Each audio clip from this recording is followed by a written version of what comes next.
I'm a painter. It's getting more sculptural, it's getting more three-dimensional, and painting people think of, a canvas. There's this term, sculptural painter, or sculptural paintings. I get that. But I think painting has changed so much. But I don't want to call myself an installation artist, because I think that fundamentally all this work comes from a painterly place. The cutting up of paper came from a decision to stop painting, in a confined canvas or in a confined dimension.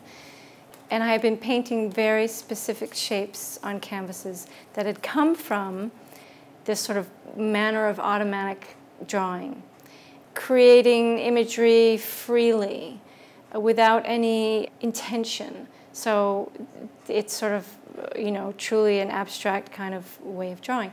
And that automatic drawing led me to how I painted.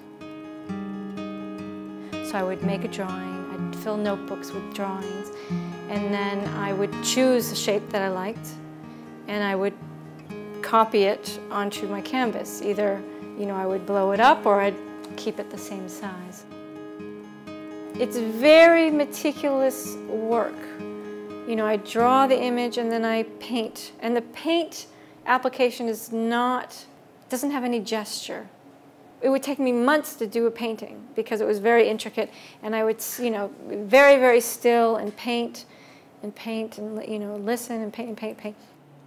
So I would start with the shape, and then I would layer it physically with templates. And I would position them on the canvas and see how they looked.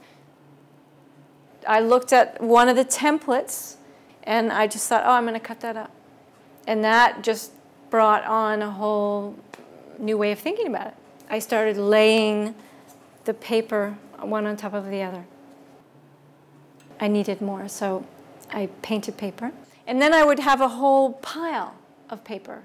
And so that's when I started to flex the pieces and realized they were better outside of a frame. They were sort of more interesting on the wall.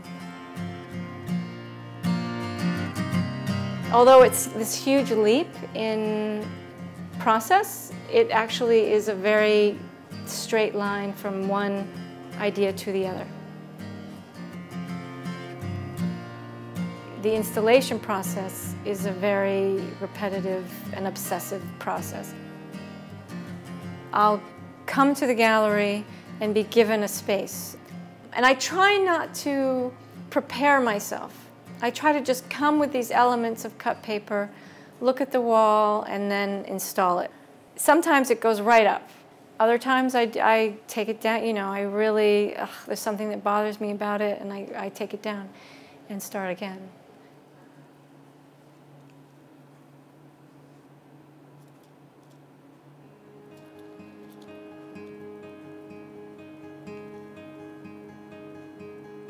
It doesn't take long. This glue dries so fast.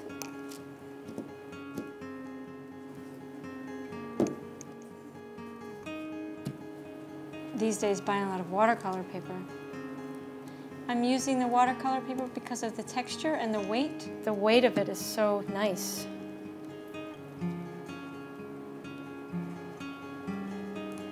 I cut a lot of paper.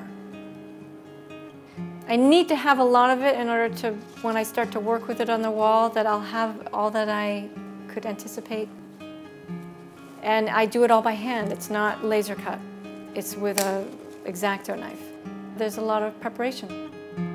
Paper is amazing because it's convenient, it's fast.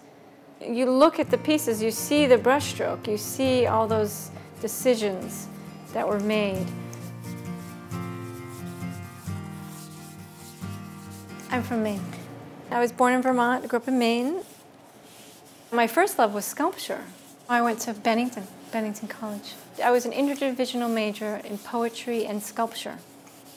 I would have gotten to where I am eventually, I guess, but Bennington really gave me permission to be an artist. That was an incredible experience for me.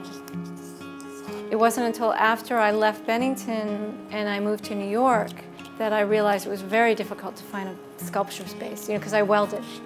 I really enjoyed that process, but realized that in New York to get a space where one could weld is impossible. I worked for an artist. I did some art handling, the de Kooning estate. I worked with Christo. So I always had a job that I made money at, and then I would come home and I would paint. My husband is a naval architect, and he found a position in Newport. And so we moved from New York to Newport, and that's how we ended up here. Providence has a whole community of artists that I quickly found, and so I like having my studio up here. The imagery and even the act of painting really comes from a very intuitive place. I've never really wanted to paint a vase. I've always wanted to paint something that is unnameable, really. I'm really working from this vocabulary that I developed through the paintings. And then it just keeps going. I think that's what's exciting about art right now, is that you can do anything. There's no hard set rule. You just have to invent how you're going to talk about what you're seeing. I think my work, very obviously now, is about little things that make up a big thing. And many little things can make a very big thing. Over the years, I've noticed some people really respond very strongly to the work, and that's enormously satisfying.